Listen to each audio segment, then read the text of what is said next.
Olá, amigos internautas. Eu sou Henrique Matiense, coordenador do Centro de Memória Trabalhista. Esse é o programa Trabalhismo na História. Nosso convidado de hoje é de Santo Ângelo, Rio Grande do Sul. Foi deputado federal, foi prefeito de Itapema, Santa Catarina, signatário da Carta de Lisboa. Nosso amigo, companheiro Magros Guimarães. Magros, obrigado por aceitar esse convite, né? Eu gostaria de começar perguntando para o senhor o que lhe trouxe para a política? Quais foram as provocações que lhe fez entrar para a política? Eu sou advogado, criminalista, e meu pai político, do velho PSD, e me ensinou muita coisa. Ele era homem de rádio. E os companheiros, no período um pouco antes de terminar a ditadura, nos idos de 70, eu entrei no MDB, no município de 3 de Maio. Eu sou natural de Santo Ângelo, mas eu tenho uma vivência escolar em Santa Rosa e 3 de Maio. Politicamente, fui lançado pelo município de 3 de Maio. E aquela região ali, Horizontina, Boa Vista do Buricá, Independência. E gostei da política. Porque na tribuna do júri eu achava que era pouco espaço para defender os interesses da comunidade. Então, eu evoluí num sentido de defesa daquele que batia as portas do meu escritório para a defesa dos interesses dos nossos companheiros e companheiras. E aí me envolvi na política. Esse foi o começo. Em 70. Em 74 eu me elegi deputado federal. Eu fui de uma votação expressiva de 47 mil votos. Mas eu fui lançado na política, no MDB, pelas mãos do agora falecido e então deputado estadual Rospide Neto. Essa é a minha origem. Os companheiros de 3 de Maio, a Zambuja e o seu Petrovski, companheiros velhos trabalhistas, né? E me apoiaram, disseram como que era para fazer a campanha, visitas, eu era bom de discurso. Você tem que fazer reunião. Naquela época não é como agora, né? Nós estamos zapeando aqui, nós estamos conversando em plataforma tecnológica. Naquele tempo você tinha que pegar o carrinho, ir para as lavouras, para as roças, para as estradas, nas carrocerias de caminhão, e você tinha que fazer a tua pregação. Eu cheguei a fazer 12 reuniões em sábado e mais 12 no domingo, era de hora em hora. E um vaquiano na frente, para quem não sabe o que é vaquiano, é o cara, o líder do partido, que conhecia lá a história toda, as residências, as vilas, as comunidades rurais, e eu ia de atrás com o meu carrinho e o deputado junto, o Rospito. Nós fazíamos, então, a nossa pregação. Era diferente a pregação naquela época. O nosso discurso era permeado de fundamentação ideológica, os princípios do trabalhismo, o problema do capital-trabalho. Os políticos naquela época eram um pouco diferentes. Quase todos eles sabiam andar pelas filosofias, né? O que era comunismo, o que é socialismo, depois dos temas privatização, o que é privatização, porque não adiantava a gente dizer certas coisas, um discurso bonito, mas não explicava para a população o que significa. Lamentavelmente, com o tempo depois, essa é a minha origem, né? Aí me elegi em 74, me reelegi em 78, com 50 e poucos mil, 55 mil votos, e na terceira vez, não sei, vocês são novos, não estão lembrados, a 82 veio uma determinação federal de que o voto era vinculado. E aí começamos a se apartar no Rio Grande do Sul. Rio Grande do Sul e todos os estados. Se apartar como? Politicamente. porque houve com o voto vinculado, os que pertenciam ao comando do Simão foram para o PMDB, botaram um P na frente do MDB e tomaram de assalto toda a estrutura política partidária do país. E nós alinhados com o trabalhismo sob o comando do Brizola. Só um minutinho, doutor Mário. O senhor começa eu participei do deputado Rospino. O senhor começa na política no auge da ditadura militar, né? Com prisões, torturas, assassinatos. Qual a avaliação do senhor desse período da ditadura militar e o senhor como deputado? Como é que o senhor via a ditadura e a violência da ditadura, o senhor já como deputado federal? Eu tinha duas visões e dois problemas. O primeiro, dentro do contexto de ditadura. Aos olhos da população, nós fazíamos uma política consentida. Porque se era ditadura, como é que nós tínhamos um mandato?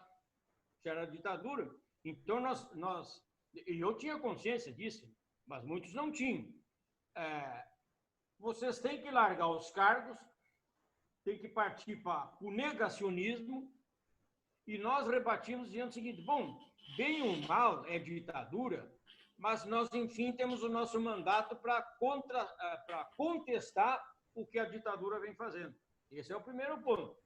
Isso aí até eu desdobrava com relativa facilidade. Os meus discursos sempre foram também agressivos, porque eu sentia que aí em Porto Alegre, por exemplo, eu fui arrastado, minha roupa rasgada, a polícia, isso foi em 77, 78, se não me falha a memória, foi na Praça da Matriz, em Porto Alegre.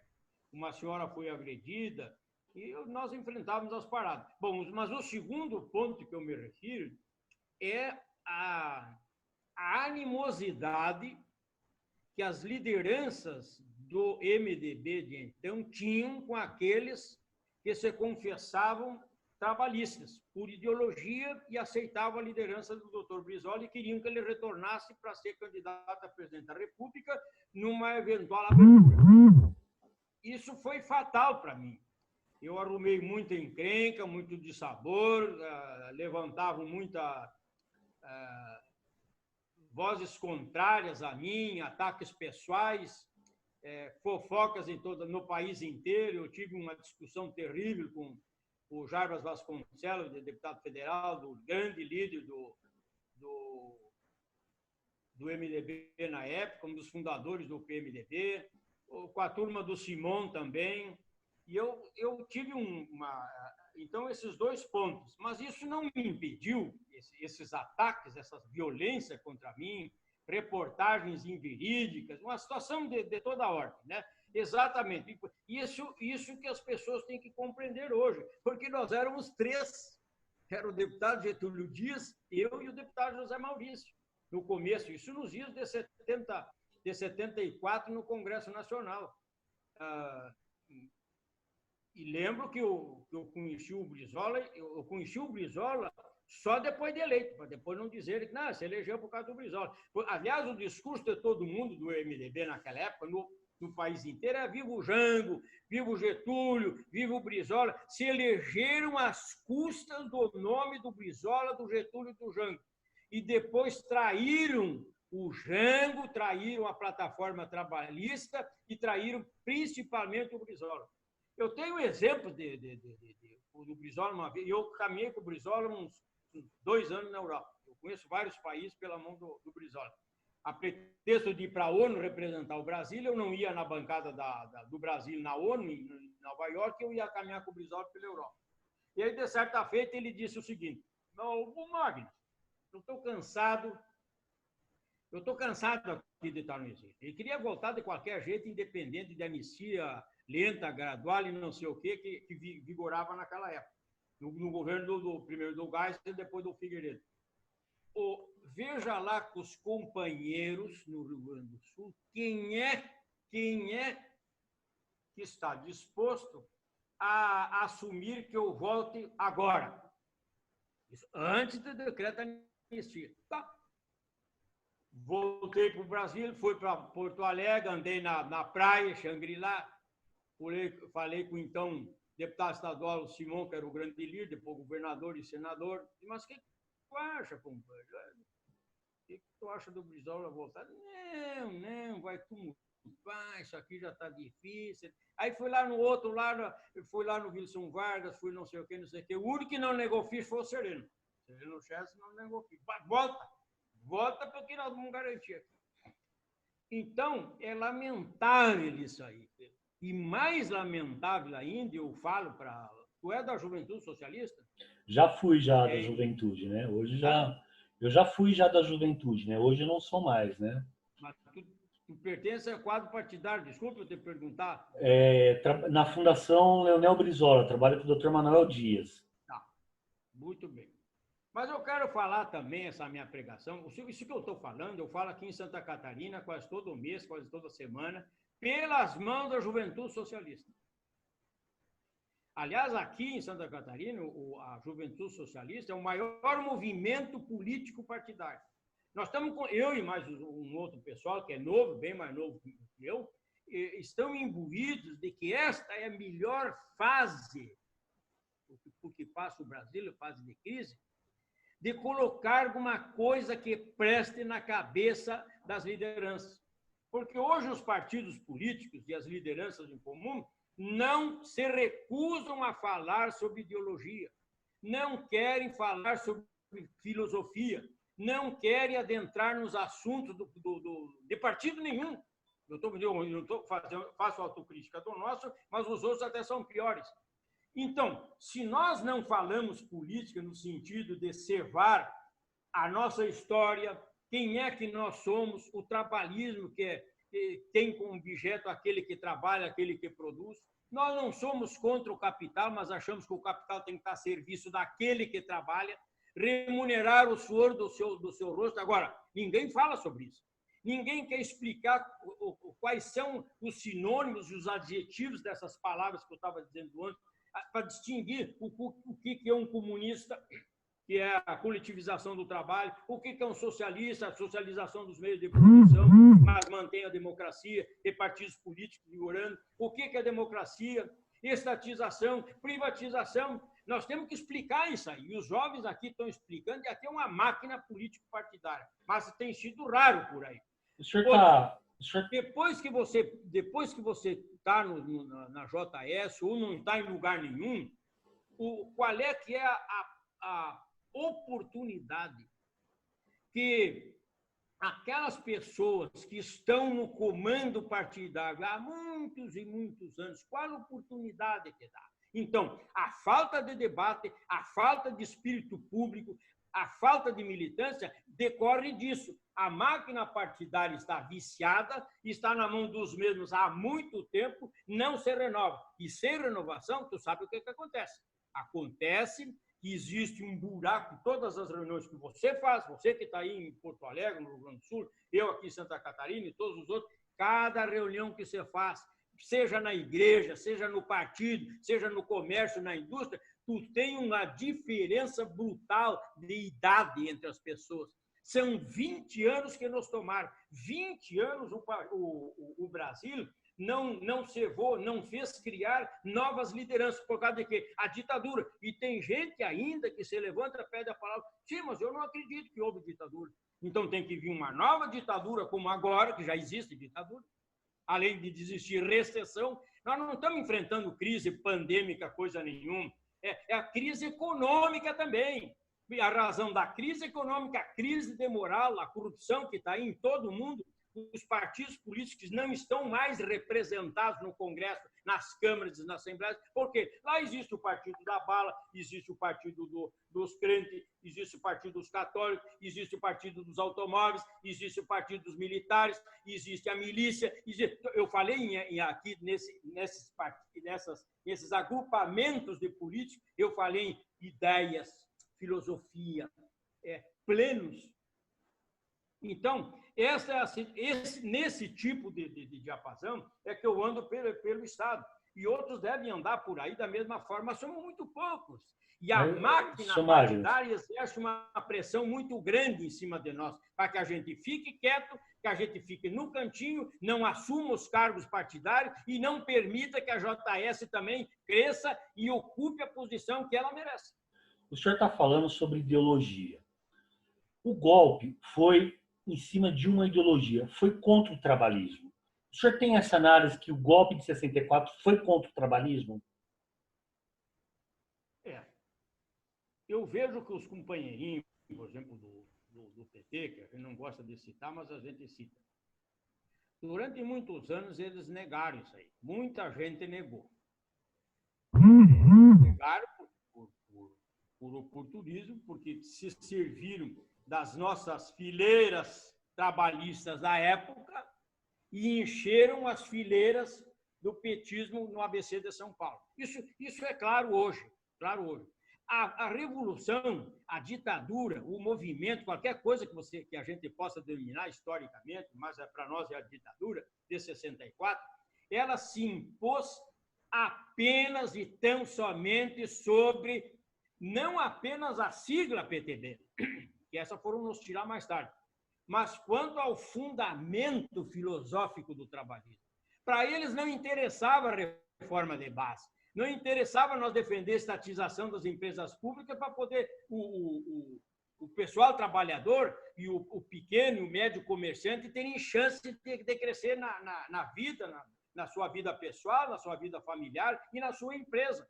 Então, o regime militar impôs, através dos atos institucionais, e retirou, suprimiu da vida pública quase 90, não tem preciso isso aqui, é 90 e poucos % dos quadros partidários do PTB da época, Partido Trabalhista Brasileiro. Todos. A pá de cal foi as reformas de base. A reforma bancária, a reforma rural, pegar a contribuição dos bancos, a remessa de lucro para o exterior. Aliás, desde aquela época, desde muitos anos, o banco nunca pagou imposto.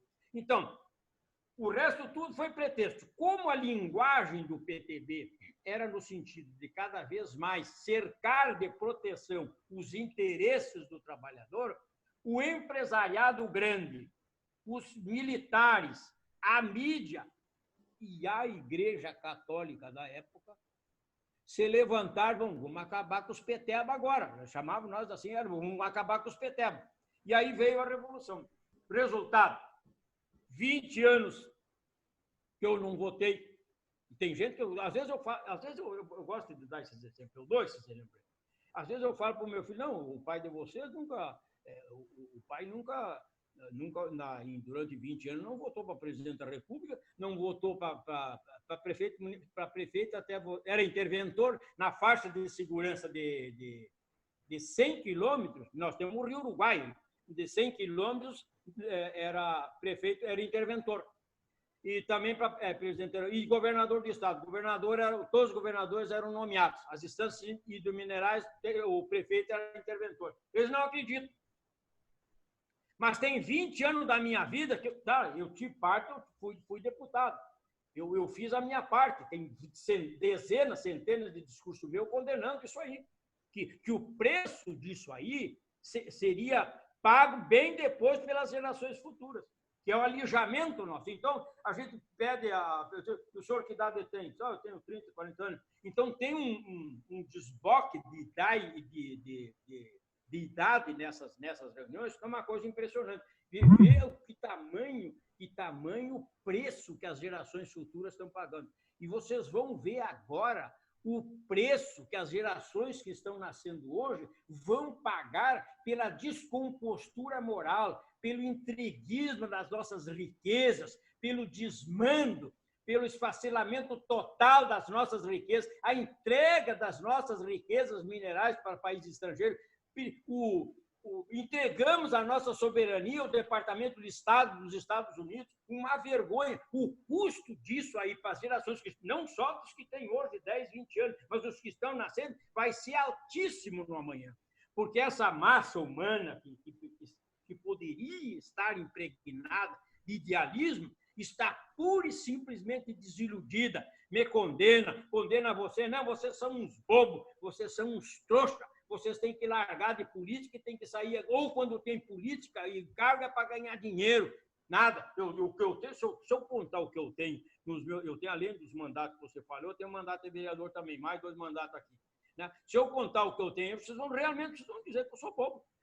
Mas, porque tem pouca gente que tem essa visão de escrutínio público, no sentido de se doar como missão a benefício do seu país, da sua terra, do seu irmão, da sua gente, porque há uma desumanidade, essa crise agora da pandemia, mas não é uma desumanidade, mas todo mundo está dizendo que tem que andar de máscara, que tem que se cuidar, e uns, beleza, andam sem máscara, sem nada, sem cuidado nenhum, e o governo, esse governo aí, a pretexto de combater a tal da pandemia, mas está fazendo um negócio simplesmente odioso, que vai encher os tribunais de ações de reparação e indenização, porque fizeram uma negociata brava com o aval das Forças Armadas, eu assumo o que eu digo, estou dizendo em tudo que é lugar, se quiserem me prender, me prendam, né? De embuchar a população de cloroquina. Tem uns kits aqui em Santa Catarina, não sei aí, kit vermífugo, mas então estão dando vermífugo para nós e cloroquina que moe o fígado. Agora, eu tive em Rondônia, há 8 anos, antes de voltar para cá, eu tive lá 8 anos. Lá eu sofri 2 malárias. O remédio para a malária é na base do quinino, que daí vem a cloroquina. Isso moe o teu... Eu estou com problema de rim e fígado até hoje. E os médicos me disseram, mas é o único jeito de curar a malária. Bom, agora para o coronavírus, então isso para quê? Para as Forças Armadas, um laboratório cujo sócio é sócio também a família do Bolsonaro, e o Trump, o presidente Trump dos Estados Unidos, são sócios desses laboratórios e embucham o povo de cloroquina. Agora, senhor Magno, o senhor que era amigo do Brizola, tal, nesse cenário que o senhor está descrevendo, que nós estamos vivendo hoje no Brasil, o que o Brizola diria de tudo isso hoje?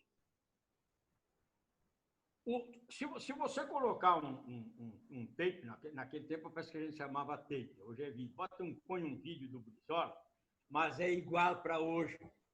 Ele diria assim, mas são perdas internacionais, estão entregando o Brasil para os Estados Unidos. O Brizola diria isso, e disse isso, e diria hoje da mesma forma. Por quê? E por que isso aqui? Porque é o que sempre o trabalhinho se bateu, o Pasqualini lutava para isso. Um modelo brasileiro trabalhista. Um modelo brasileiro trabalhista. Inspiração trabalhismo. O que é o trabalhismo? Como eu já disse antes, mas não custa repetir, é defender os interesses daquele que trabalha e daquele que produz. Porque quem tem dinheiro, quem é rico, esse se mantém por si, porque ele tem renda, ele tem dividendo. Aliás, falando em dividendo, essas empresas grandes não recolhem imposto de renda sobre lucro e dividendo.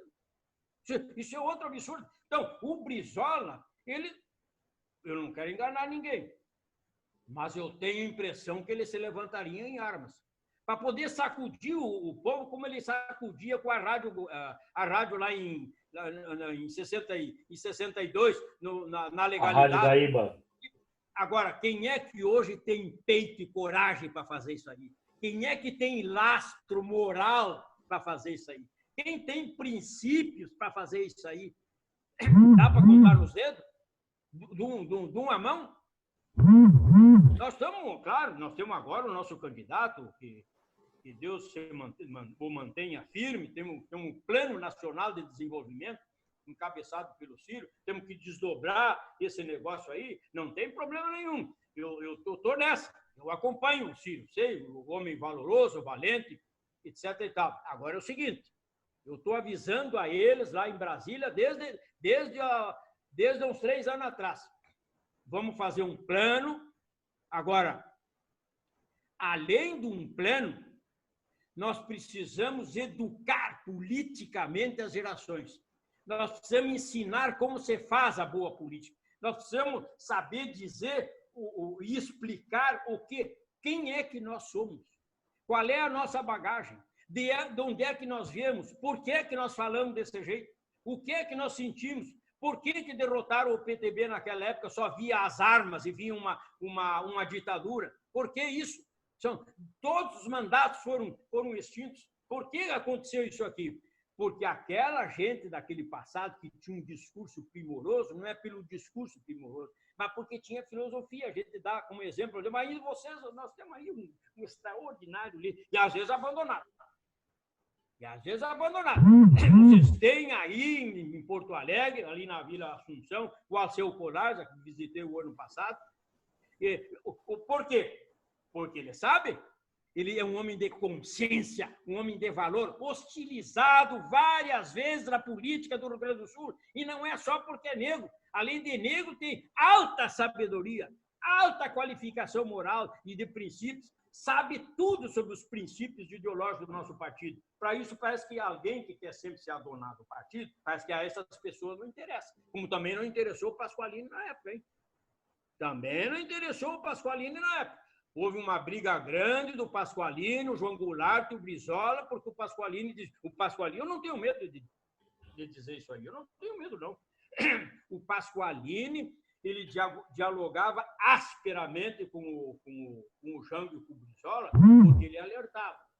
Nós temos que fazer um partido que ele cresça, se desenvolva por causa das suas ideias e dos seus princípios, e não por causa do carisma e da personalidade de um ou de outro líder.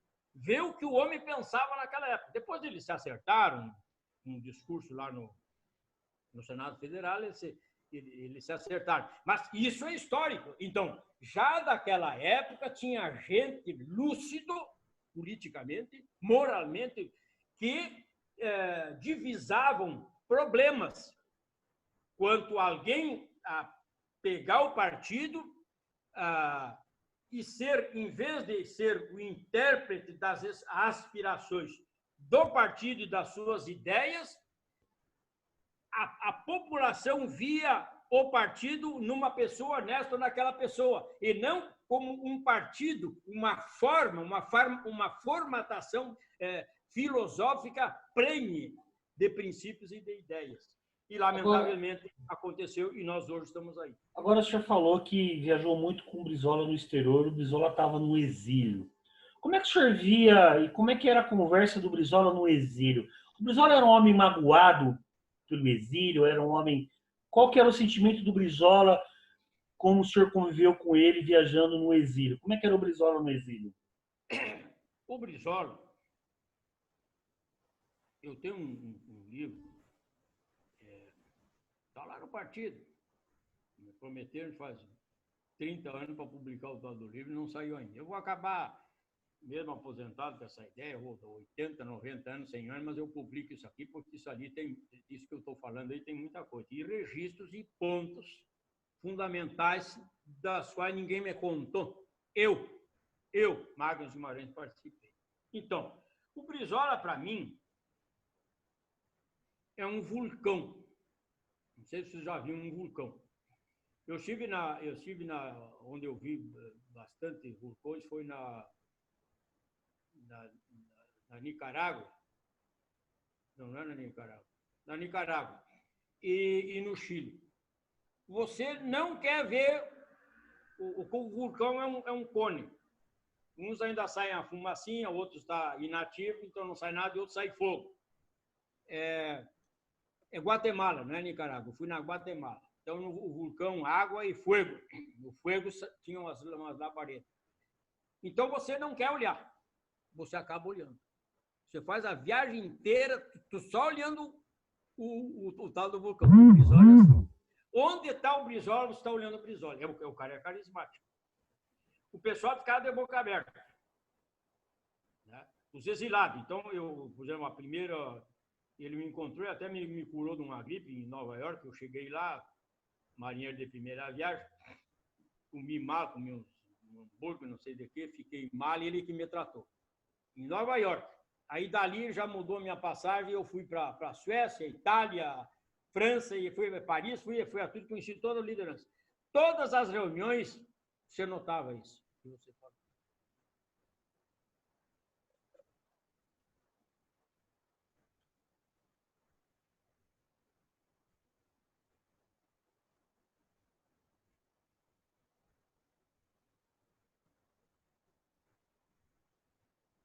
Ele queria voltar, a qualquer preço. Não aguentava. Ali eu conheci o Celso Furtado, o Neiva Moreira, uma infinidade de pessoas, exilados, as pessoas mais inteligentes de geração. Naquela época, 64, 65, 66, 67, pelos atos institucionais, tiveram que sair do país. Então, eu conheci o Neiva, estava exilado no México, mas depois casou com uma jornalista chilena. Pessoa fantástica. Pessoas, todos eles, esse que morreu agora, o Sirquis, guri novo, depois teve um pouco no PDT, depois saiu, mas guri novo, um rebento viçoso que tinha tudo. Essa turma toda, tantos anos no exílio.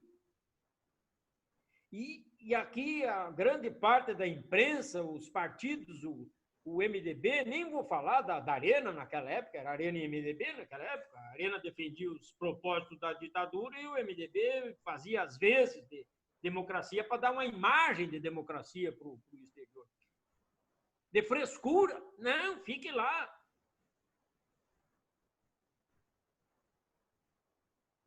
Esses mesmos não aguentam varar o Rio Uruguai e ficar 2 dias na Argentina porque sente saudade, e aí 20 anos ficou o Brizola. 20. E nós ficamos 20 anos sem votar. 20 anos respondendo processo.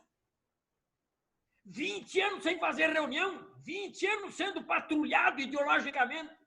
Primeiro pelos próprios homens do governo e do regime, e depois pelo PT.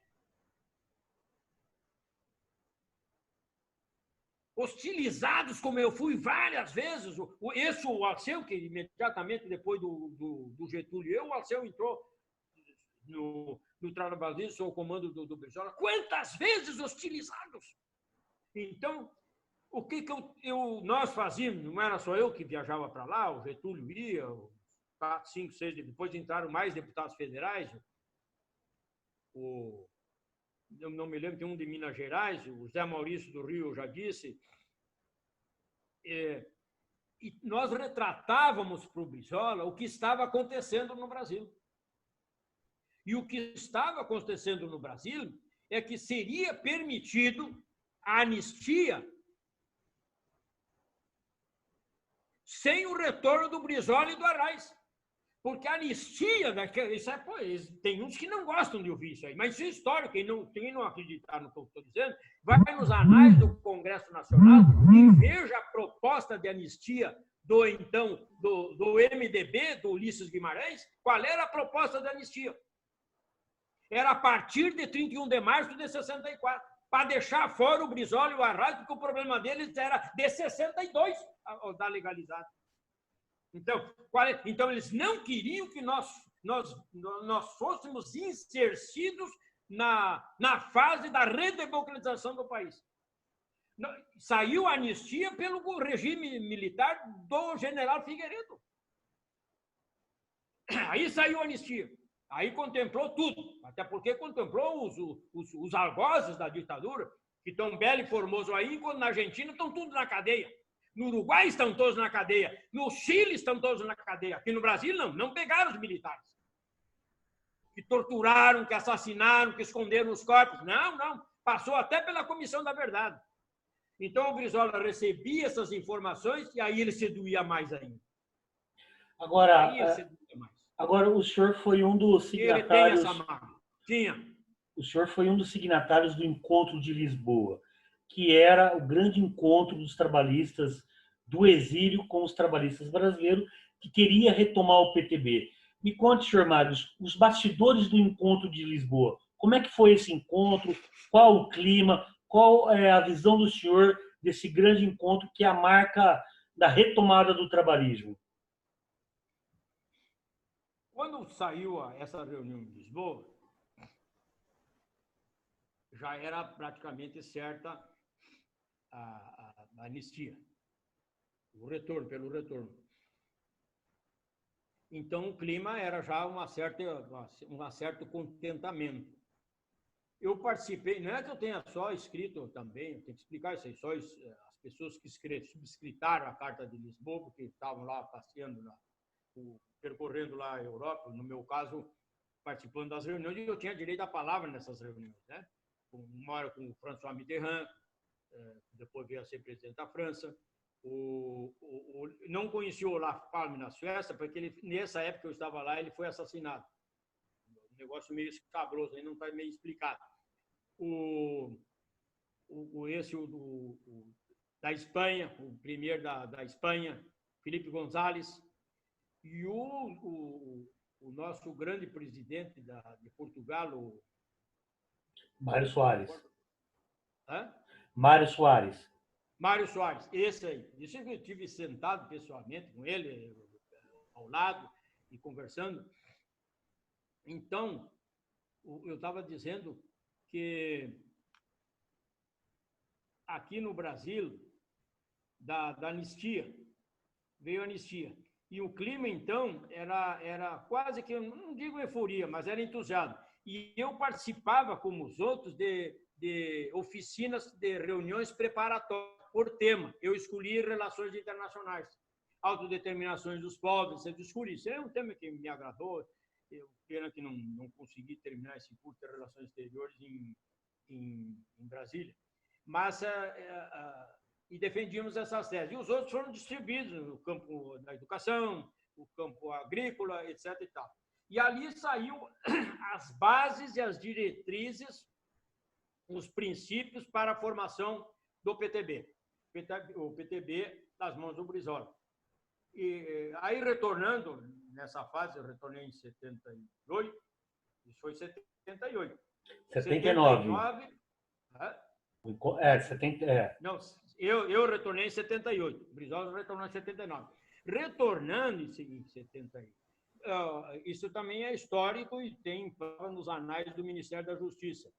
Eu sempre esqueço o nome é o Petrônio Portela. O Getúlio Dias, o Alceu Colares, eu, o José Maurício, e tinha um deputado em Minas, Gerais. Sérgio Miranda? Por 2 vezes, nós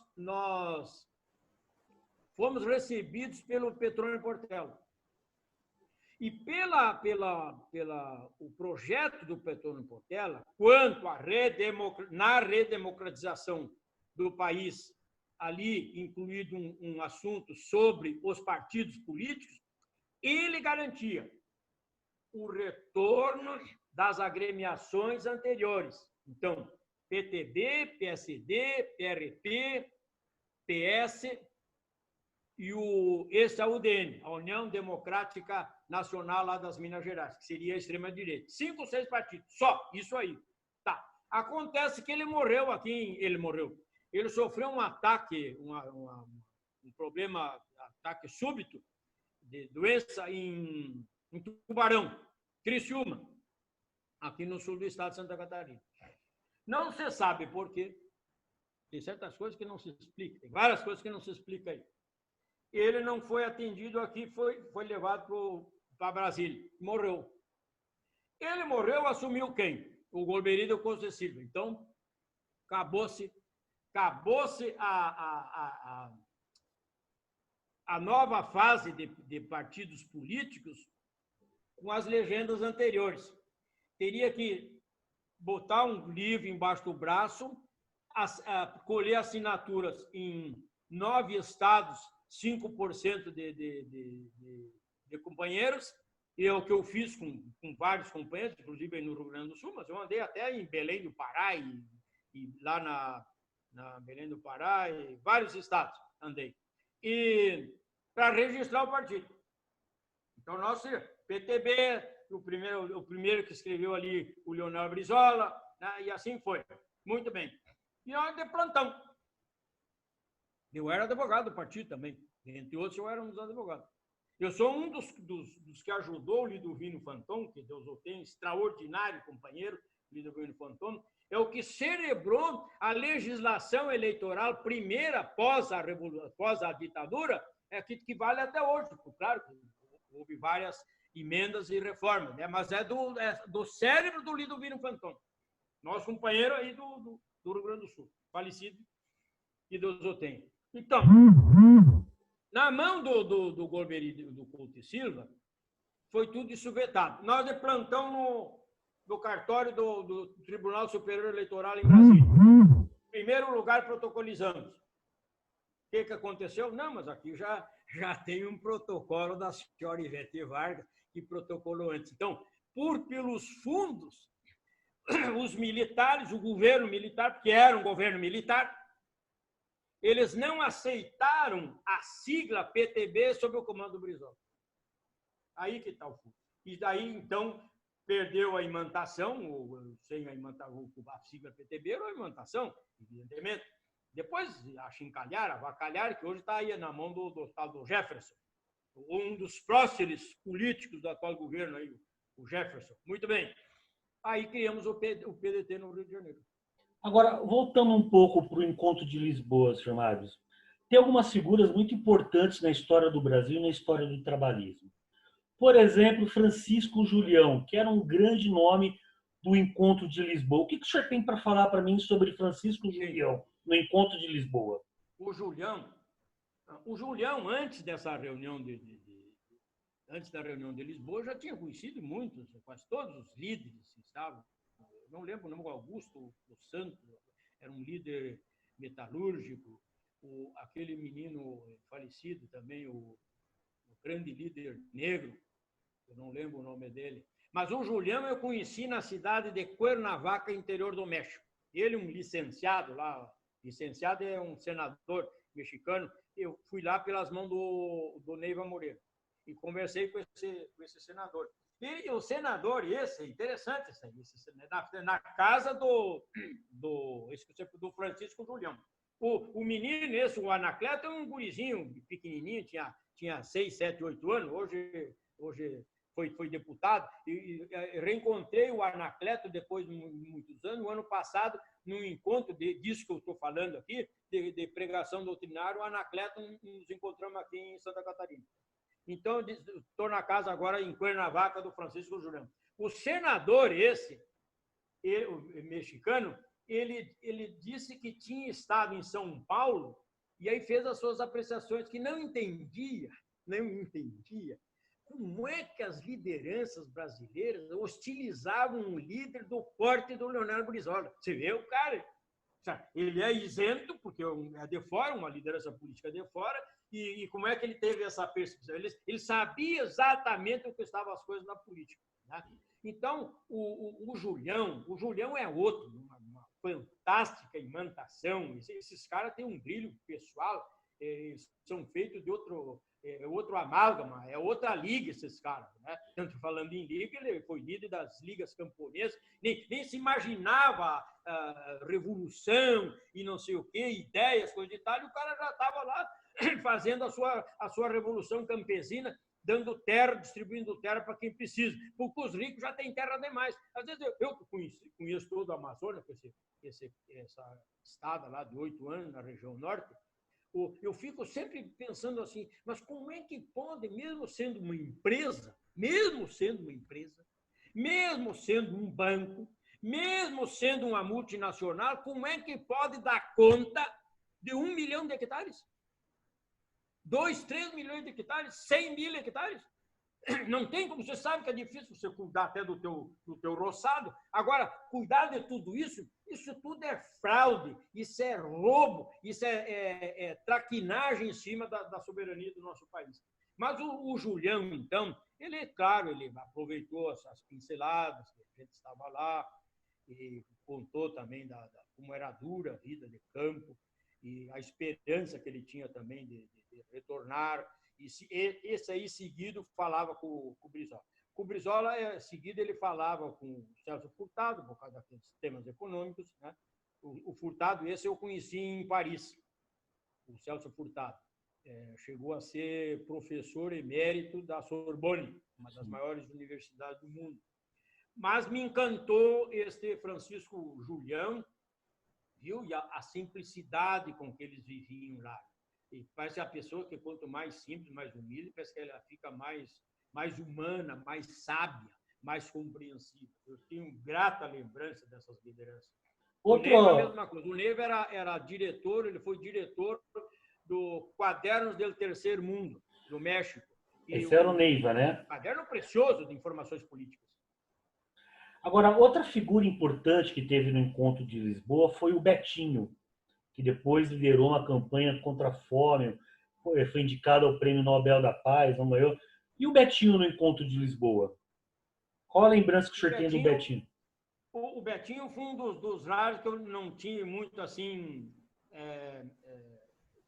oportunidade de conversar, porque eu sempre estava ali ao redor, porque o Brizola volta e meia me pedia, isso aqui, como é que está lá no Sul, como é que está isso, como é que está no Brasil, eu converso, porque eu tinha que dizer para ele, e ele depois dizia para aquelas outras lideranças. Nós participamos de várias reuniões internacionais, por exemplo, eu tive 2 reuniões internacionais, tive outras, mas 2 que me marcaram muito. Então eu sempre tinha que estar lá do Brizola, e às vezes eu não tinha a devida atenção com determinadas pessoas. O Betinho é mas eu sei que foi uma pessoa extraordinária, o Betinho. Mas eu me refiro a essas reuniões internacionais, foi na Internacional do Partido Socialista Obreiro da Espanha, um negócio inacreditável. Você entra arrepiado e sai mais arrepiado ainda, porque a militância de lá é uma coisa inacreditável. O discurso de cada um deles não é um discurso simples, né? Não, o discurso deles é rebuscado de história, de filosofia, é filosofia pura, é ideologia, é militância, é uma coisa impressionante. O PS português também, o Partido Socialista, uma reunião lá de 200, 300 pessoas, né? Então, quando o Brizola chegava, ou no aeroporto, ou no hotel, era de tudo difícil. Tudo difícil, ele tinha que falar, então eu tinha que estar prestando atenção. Mas o Betinho foi realmente extraordinário. Estou lembrando aqui eu acho que o Betinho teve envolvido também, envolvido no bom sentido, quando saiu, era o Betinho e mais uns outros lá. Quando, nessa época aqui, 67, por aí, 77, 78, que sequestraram a Lilian Celiberto e o Gomercindo Dias. São jornalistas uruguaios. E assinamos uma denúncia a nível internacional sobre isso aí. Então, os fatos que ocorriam no mundo, eles tinham uma repercussão nesses núcleos trabalhistas que estavam no exílio. E eles tinham conexão. Tinha o José, não me lembro, José Andrade, do Paraná, um guri novo, muito influenciado, era da Holanda. Então, esse era uma das pontas. Tinha o François, o Michel, que está em Brasília agora, o Michel, está na assessoria do PDT, e esse andou em Argélia. Então, eles tinham a informação, mas daí se reuniam, marcavam reunião agora em Paris, reunião agora lá no México, reunião em Lisboa, mais onde eles faziam reunião era Lisboa e Paris. E aí eles trocavam informações. Agora, qual o papel do Doutel de Andrade nessa articulação toda, Mário? Doutel, que era também uma das pessoas de confiança do Brizola, né? Como é que o senhor vê o papel do Doutel de Andrade na rearticulação com o encontro de Lisboa e depois do partido aqui no Brasil? O papel do do hotel, ele chegou a ser líder do MDB, 1 ano, 2 anos, foi líder do MDB. E ele articulava quanto aos termos da anistia e a nova composição político-partidária. Ele era um homem também muito envolvente, também de bastidor, mas de tribuna. Tu sabe que esse do Hotel de Andrade é um dos maiores tribunos que eu já ouvi falar na minha vida, do Hotel de Andrade. Um discurso clássico, histórico, ele tem um grande nome, também é falecido, e a esposa dele não deixa por menos. Já teve também, eu acho que até teve aí no Rio Grande do Sul, a Lígia do Hotel de Andrade, fazendo pregação. As pessoas que têm ideal, elas não param. Elas não param, elas caminham. Então, eu tenho grata lembrança do hotel, as intervenções dele na Câmara e também na articulação. Mas é um homem que também veio a sofrer, porque ele percebeu logo. Ele percebeu logo que não ia ter espaço no Brasil para aqueles que, para o Brizola e nem para os companheiros do Brizola. Agora, Magno, você se emocionou falando do Brizola no exílio, dos companheiros do exílio. O Brizola volta para o Brasil. Todos aqueles companheiros voltam para o Brasil. Como é que foi para o senhor ver todos eles de volta no Brasil? Mas eu nem editei o livro, mas eu acho que você já leu o meu livro. Não. Porque, viu, foi um horror. Porque um horror o que houve depois que ele voltou, um episódio lá em São Borja. E ninguém me contou. Eu participei, eu vi. Eu participei. Então, ele desceu em Foz do Iguaçu no dia 7, né? Dia 7 de setembro. E depois, no mesmo dia 7 de setembro, ele desceu já tardiamente, já era 6 horas, 5 horas da tarde, ele desceu no aeroporto da fazenda do Jango, em São Borja, do lado de São Borja. Nesse meio tempo, já tinha uma carne assando. Tem que se alegrar um pouquinho agora. Mas olha, põe lapa de carne, espeto no chão. Mas era assim, centenas. Porque ali tinha seguramente 6.000 pessoas naquela fazenda. Mas bateu a fome. E aí, uma hora lá, pelas 3 horas, um tocou o pé num pau de cerca, derrubou arame, foi todo mundo pegar a tal da carne. Tá, saciaram a fome, beleza. Aí chegou o aviãozinho do Brizola. Entramos para dentro da sede. Uma sede modesta, pequena. Olha, é Hamilton, né, teu nome? Henrique. Henrique. Muito bem. Não prestou. Nós fomos no tapa, porque foi dito claramente, pela voz do Simão, da turma que estava ali do PMDB, do MDB, e depois veio a ser PMDB, foi dito claramente para ele: Brizola, tu tens que se conformar, entre na fila. Nós não vamos te dar espaço. Porque ele ainda alimentava de fazer um grande partido. Brizola, no fundo, ele alimentava. Fazer um grande partido, ele candidato a presidente da República, não tinha para ninguém. Né? Ele custava se convencer do que eu dizia, do que o Alceu dizia, o que o Getúlio Dias dizia, né? Dizia: olha, você vai ter dificuldade quando. E a gente avisava: você vai ter dificuldade. Pois e teve, ele sentiu na carne, ele o viu. Não era o nosso contorno, ele ouviu da boca desses caras. Brizola, entre na fila, não tem espaço. Aí o Getúlio, tu sabe, o Getúlio um grande declamador, o Alceu também um grande declamador, e eu também sou metido de declamar, então a gente ficava, nos aviões a gente ficava declamando. O Getúlio investiu contra o Simão e contra mais uns 2 ou 3 e se estapearam. Foi assim.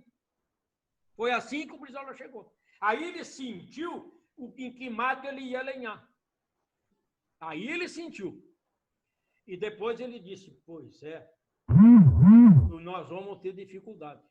Mas, companheiros, nós vamos enfrentar isso aí.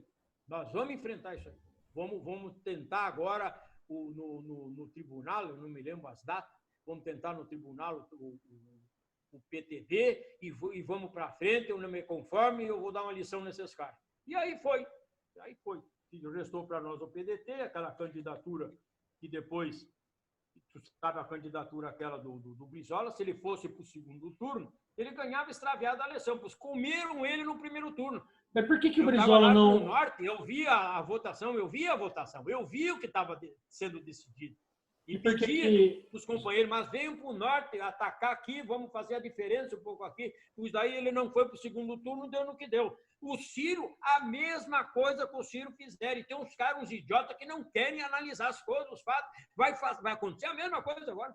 Se não se juntarem conosco na cabeça, o Ciro na cabeça, botar o PT na cabeça agora, em 2022, adeus. Esses caras, o PT, esse time aí, é esse o adversário que a direita sempre quis, que o sistema sempre quis, que os milicos sempre quiseram. Então, quer ver uma coisa? O Bolsonaro, quando fala, 2, 3 palavras, ele fala PT, retorno para o comunismo e porque o Lula. Por que ele faz isso?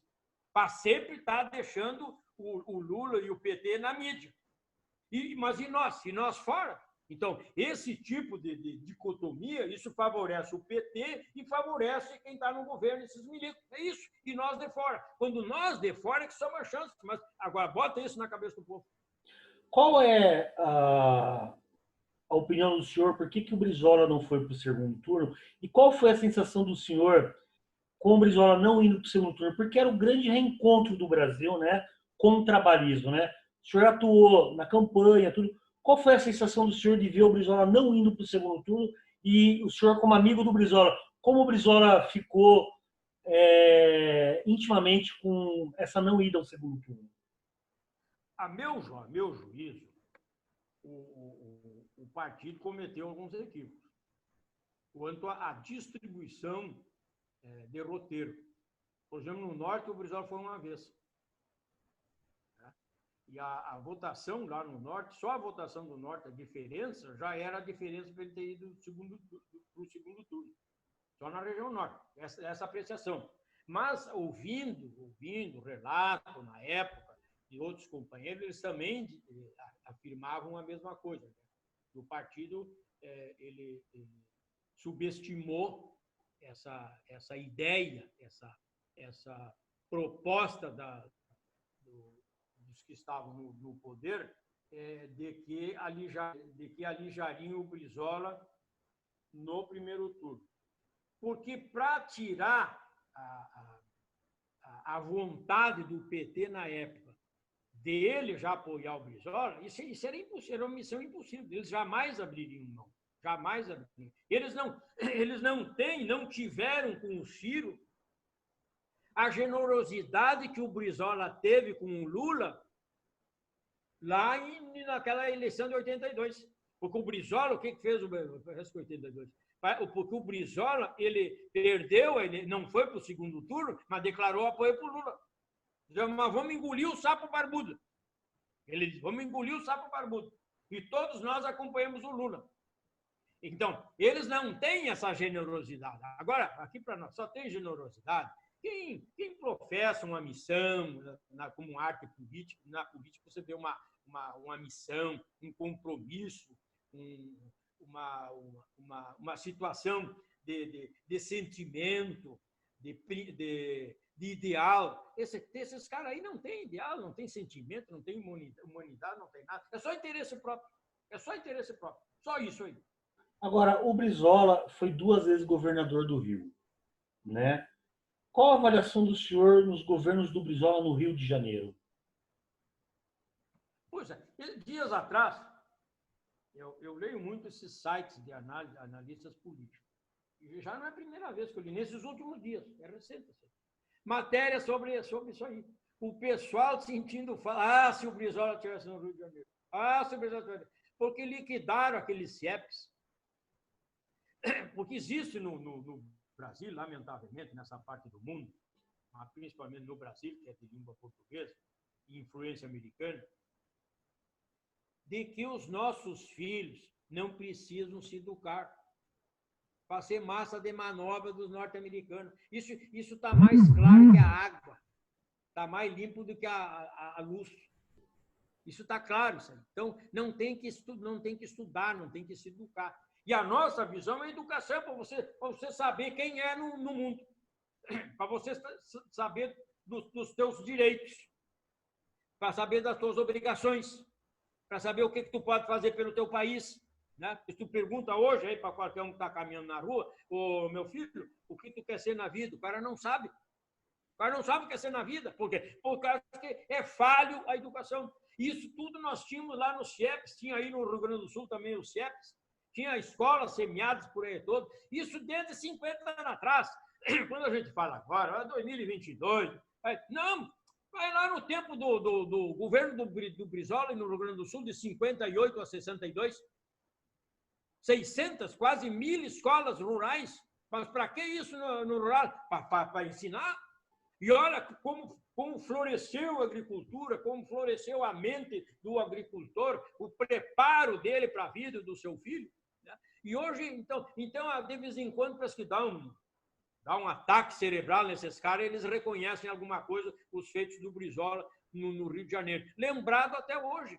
Como, de repente, não foi de repente, nessa última eleição, essa história que o PT, que não quer fazer a sua revisão, o PT está revendo e diz, não, realmente, a gente sabe que o trabalhismo, isso aí eles estão admitindo agora. Por quê? Porque eles ainda querem o nosso apoio, mas não tem como mais dar esse apoio. Já deu o que tinha que dar, já deu. Nós temos um outro rumo, nós temos uma proposta, nós temos uma filosofia. Eles tiveram 16 anos do governo, não deu, porque só de política pública é uma coisa, não tem problema nenhum, até que deu certo, alguns milhões aí emergiram da pobreza, tudo bem, mas o banco não foi atacado. A grande empresa não foi atacada. As multinacionais não foram atacadas. Então deu para eles. Agora deixa conosco que nós temos know-how. Nós temos o trabalhismo do passado, que nós governávamos esse país, e o Brasil, aliás, é bom os moços ouvirem. O Brasil, no tempo do Getúlio, do Jango, teve mesmo até a ditadura do Jango, eu vou dizer, a ditadura do Getúlio, não tem problema nenhum, mas a época era outra. O mundo vivia a Guerra Mundial. O quanto que este homem fez naquela época, pelo amor de Deus. E hoje o que é feito? Hoje só estão vendendo o que o Getúlio construiu e o Jango construíram no passado e não veem isso. Por quê? Porque tiraram dos livros da história isso aí. Os meninos não aprendem essas coisas de história. Nós temos história, só que não contam para nós. E quando contam mal contado. Agora, o senhor falou do projeto educacional do Brizola no Rio de Janeiro, e você tinha o Darcy Ribeiro, um gênio, né, em vários sentidos. Né?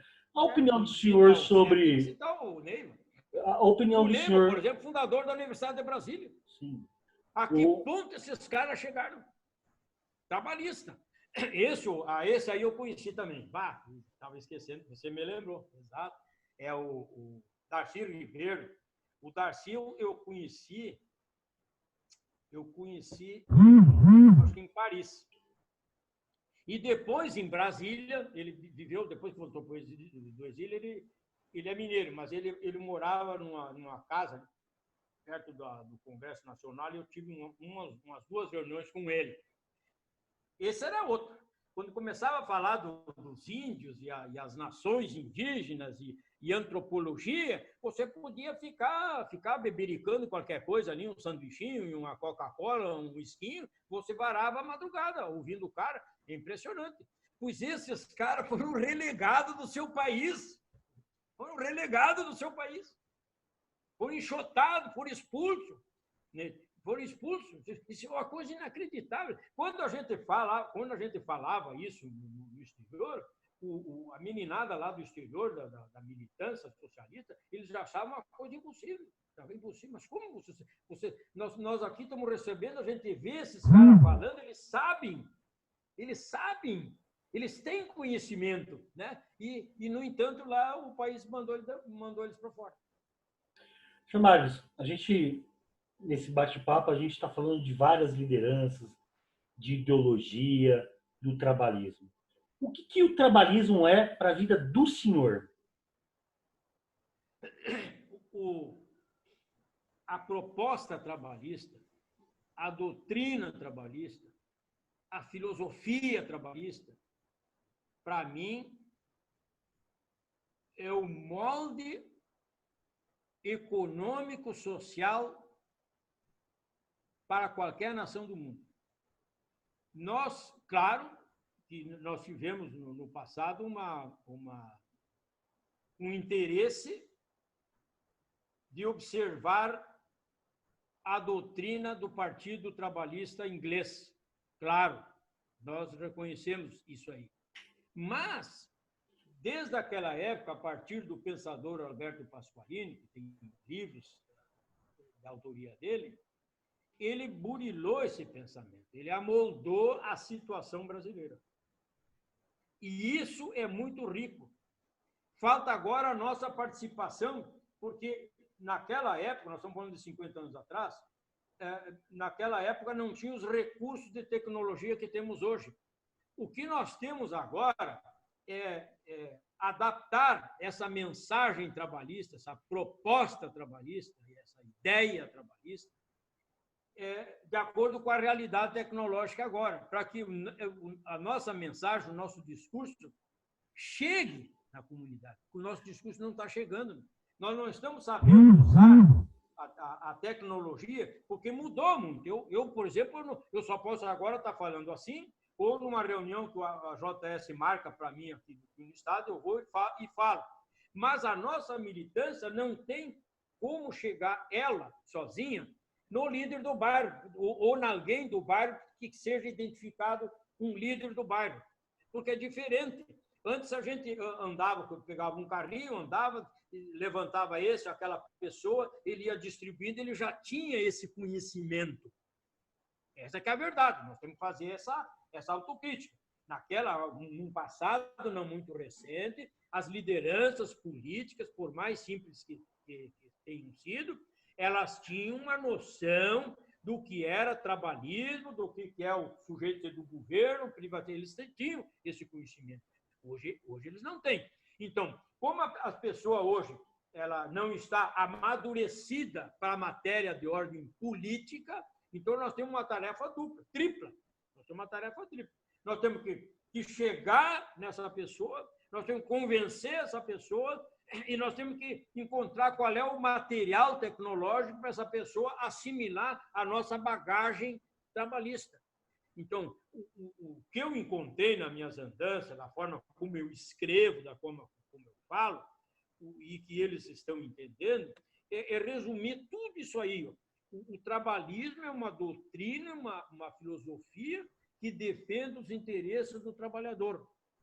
O objeto de observação de todo o governo é o homem, não é o lucro, é o homem, é o trabalho. Então, é o homem que trabalha e que produz. Esse é o objeto. E aí acrescentamos, porque tu sabe que temos uma dificuldade muito grande quando a gente fala em capitalismo. Eles jogam com fundo de tudo comunismo. Não, de comunismo, socialismo. Nós não somos contra o capital. Está na Constituição Federal, que, por exemplo, a terra tem que ter uma função social. Isso é socialismo. Agora, se você disser assim, nós somos socialistas aqui no Brasil porque a terra tem função social. Pronto, já está bom, comunista aí. Vê como é que é? Nós temos que explicar. Nós não somos contra o capital que também gera riquezas e gera lucro. Agora, achamos que esse capital, que é válido dentro do sistema que vivemos, que se chama capitalismo, e que gera lucro, ele não pode subjugar e escravizar aquele que trabalha e aquele que produz. Não é justo haver uma remuneração ao ócio. O mercado de capitais é ócio. É um ócio. Isso não cabe na nossa cabeça. Ali não. O juro extorsivo não cabe na nossa cabeça. O juro é o legal da Constituição, 12% ao ano, ou, dependendo dos casos, 6%. Mas, fora disso, é usura, enriquecimento ilícito do Estado. Então, Mas mesmo assim, nós não somos contra esse capital. Agora, desde que ele resguarde os direitos e as garantias individuais daquele que trabalha e daquele que produz. Essa é a filosofia. Temos que ter bem, explicando assim rapidamente, essa é a filosofia. Mas depois, claro, tem várias nuances ali, tem os bordões, tem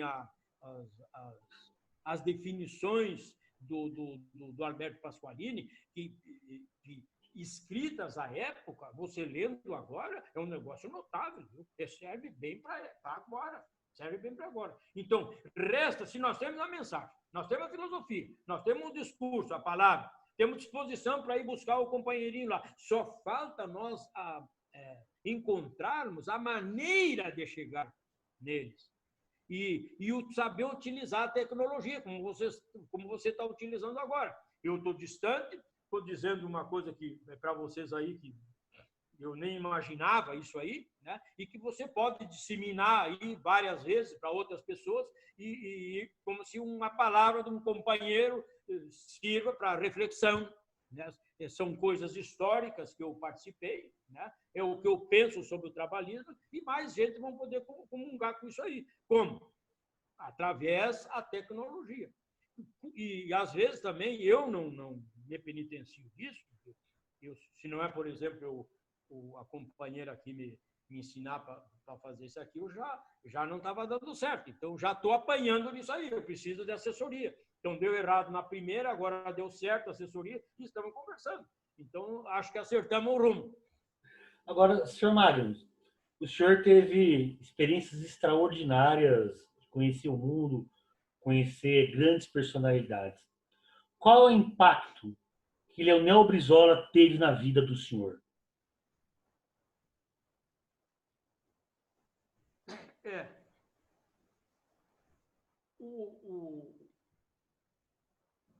Eu era um guri, eu tinha 32 anos quando me elegi deputado federal, em 74. Era outubro de 74. Em novembro de 74, eu fui... Bom, agora eu quero conhecer o Brizola. Aí eu fui para São Borja, com o Luiz Dutra,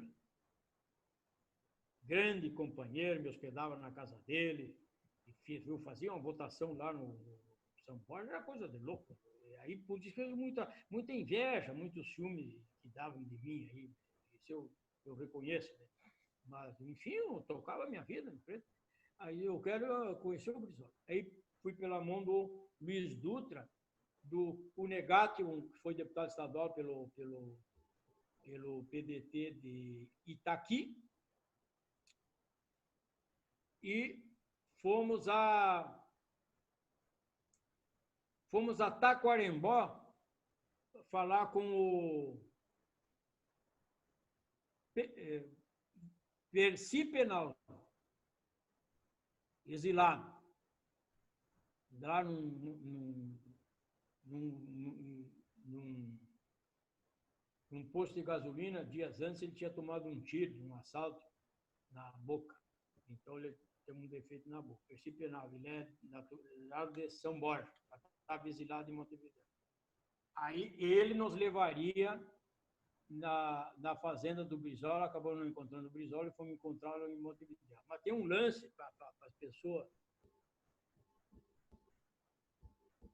saberem o que é exílio, é do Percy.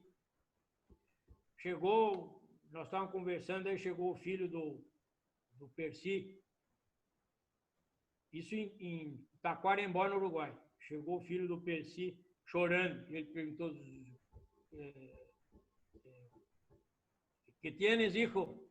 Ele disse: papá, me llamaron.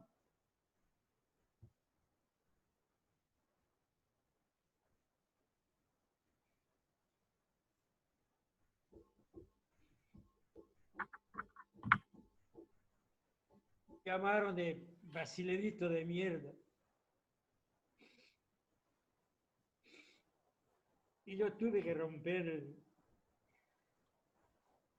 Bem, é só para dizer como que é no exílio. O exílio não é eu me inscrever, cientista, doutor, ou qualquer coisa, me inscrever no CAD, lá nesse centro de estudo, de pesquisa em Brasília, para ficar 6 meses, 1 ano, 2 anos fora, estudando. Não é isso aí. Exílio no seco, tu está expatriado. Você está exilado. Você é tido como um foragido. Então, nessas andanças que eu tive por aí, eu sentia isso. E o que mais me doía é que eu estava aqui. Eu tinha um mandato. Eu tinha condição de lutar, queria lutar. Mas não tem o que você fazer quando você vê essas pessoas sofrerem fora do seu país. Não há palavras de conforto, não há nada. Por isso que a minha repulsa, a minha indignação, quando pessoas com as quais eu conversei, centenas de pessoas, não, deixa esses caras lá. Eles estavam tumultuando o Brasil, quando, na verdade, eles estavam só, como sempre, trabalhavam por engrandecimento e a soberania do nosso país. O que aqueles caras trabalhavam antes da ditadura era sempre para impor a soberania do Brasil como líder da América Latina. Hoje nós somos vassalos dos Estados Unidos. Nós somos vassalos dos Estados Unidos. Entregamos minério de ferro, bauxita, alumínio, cassiterita, nióbio, tungstênio, molibdênio, tudo que é mineral que existe na nomenclatura dos livros, o Brasil tem como ser entre os primeiros do mundo. Tudo está sendo entregue. Esses caras trabalhistas dentro trabalhavam por isso. Tem. Mas, enfim, não encontramos o Brizola no Uruguai, na fazendola dele no Uruguai. Encontrei em Montevidéu. E aí tem umas passagens interessantes. Aí primeiro a dona Neuza atendeu. Fiel companheira, mulher de raça, mulher de têmpera. Para sofrer o que essa mulher sofreu, olha, é outra história. Aliás, a história da dona Neuza não foi escrita ainda. E disse, mas que você tem o sotaque missioneiro. E aí eu disse, muito obrigado, eu sou de Santo Ângelo. Bom. Aí veio o Brizola. Aí começou a nossa amizade. E logo ele disse da sua vontade, né? Porque ali, nesse ano foi 74, ele voltou para cá em 79, ele ficou no exílio mais 5 anos da data que eu o conheci. Ele estava temeroso porque tinha uma Operação Condor. Nessa Operação Condor, era para ser eliminado todas as lideranças da América Latina. Vou começar pelo Allende. O Allende foi o primeiro. Depois foram indo. Então, ele estava cestroso ali. Estava cestroso.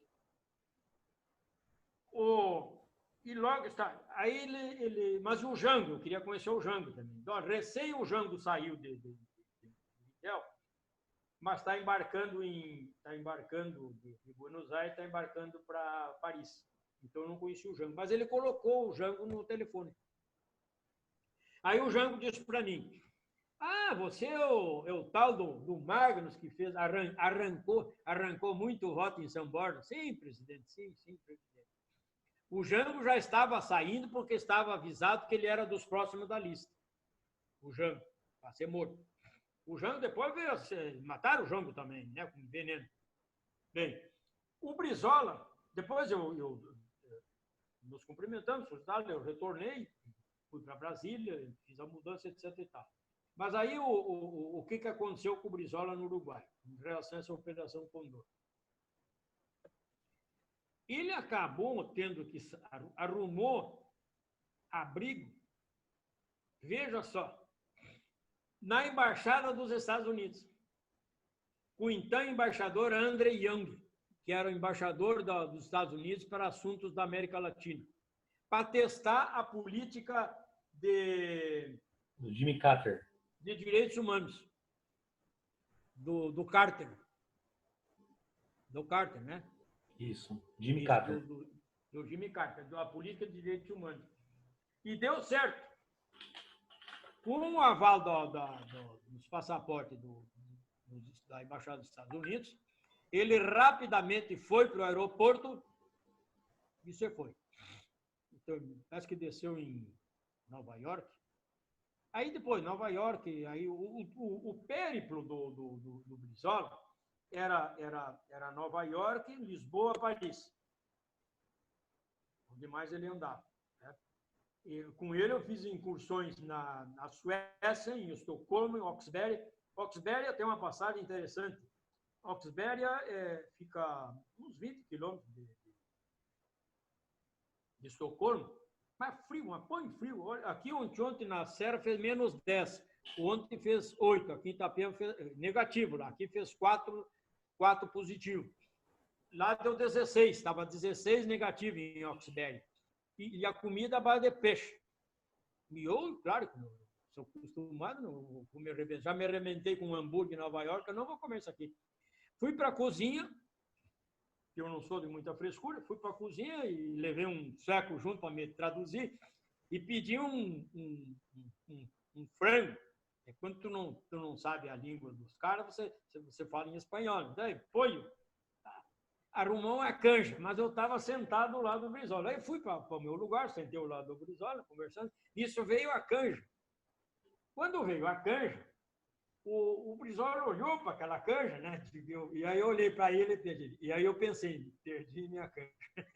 Aí eu dei o prato para ele, aí pedi mais um prato e veio também para mim, entendeu? Esse lance. Então, dali, ele testou e deu certo essa política de direitos humanos e ele pôde sair.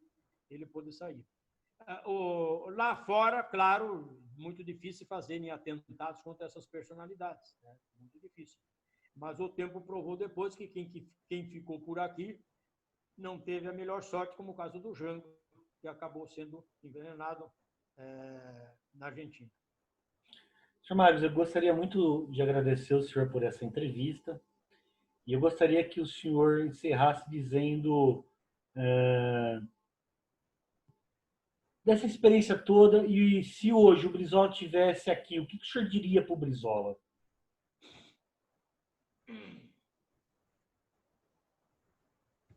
Aí no Sul, a gente diria assim, está na hora de ir para o Chile. Ou seja, se levantar em armas. Claro que o nosso partido não tem essa índole de luta armada. Né? Nós temos uma dialética, nós temos condição e retórica para persuadir. O Alceu Colares, ele faria isso, a mesma coisa. Ele só consegue persuadir quem está persuadido, só convence quem está convencido do seu ideal. O Brizola, se estivesse hoje aqui, com a acúmulo de experiência que teria tido, ele já teria faturado aquela eleição anterior.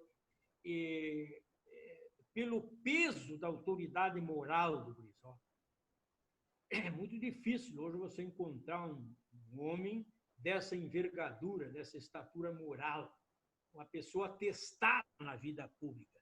Porque se existe pessoa que trataram de revirar a vida pelo avesso, é do Brizola. Não encontraram nada. Não encontraram absolutamente nada. Então, daí vem, além dele ser competente e capaz, porque o sujeito era altamente qualificado e capaz.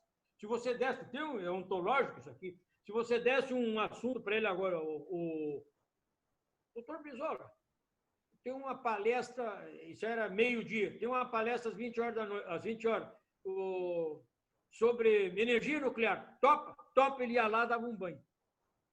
Porque a visão que tinha, ele parece que brotava de dentro dele, os neurônios são diferentes, o cérebro é diferente, que ele falava e convencia. Ele falava e convencia. Então, hoje, o mundo, aqui no Brasil, nós vamos ser arrastados ainda por vários e vários anos, porque não tem esse tipo de liderança mais. Não tem esse homem que arrasta multidões. Não tem essa pessoa que lidera. Não tem essa pessoa com um facho de luz e diz, ô, companheirada, o caminho é aqui, hein? E o pessoal ali se despojava de tudo, largava a família, largava todo mundo e ia na busca da concretização do ideal, porque tinha um chefe, tinha um líder. Muito bem, mas ele não está aí. Então, o que incumbe a nós? É fazer o que estamos fazendo. Política da boa, tratando de convencer, se entusiasmar, se enriquecer com a experiência dos outros, chorar, rir, saber festar com os companheiros, mas saber dar ordem. A ordem agora é recompor as nossas forças, estudar mais as coisas do partido, dar mais força e vez e voto à juventude socialista, ou a todas as juventudes que estão brotando aí, porque essa inquietação, essa dificuldade, está gerando também no jovem uma inquietação. Eles também estão pensando, eles estão com dificuldade, mas estão pensando. Eu tenho uns filhos de 20 e poucos anos aqui, e eles estão inquietos. Mas sim, mas isso aí sempre foi assim? Mas se sempre foi assim, nós temos que fazer uma coisa diferente para melhorar. Então, eles estão inquietos. Então, como nós sabemos que a juventude está inquieta, nós temos que proporcionar as armas, a palavra, a ação, o gesto, a presença nossa, mostrando para eles como é que vai ser viabilizado essa transformação no nosso país para um mundo melhor, para um Brasil melhor. Porque nós temos povo, nós temos território, nós temos riqueza, nós temos vontade, nós temos todas as raças, nós temos todo mundo aqui confraternizando. Pô, mas que diabo? Mas que diabo que não dá certo esse país? Tem que dar. Nós temos que persuadir e insistir. E vai dar certo. A vida é um combate, que aos fracos abate, mas aos fortes e aos bravos só pode exaltar. Gostaria de agradecer imensamente ao senhor. Espero ter uma próxima oportunidade de entrevistar o senhor. Quero pedir aos nossos amigos internautas que curtam as redes sociais do Centro de Memória Trabalhista, tanto no Instagram, @Centro de Memória Trabalhista, ou no Facebook, Centro de Memória Trabalhista. Muito obrigado, senhor Magros, e até a próxima.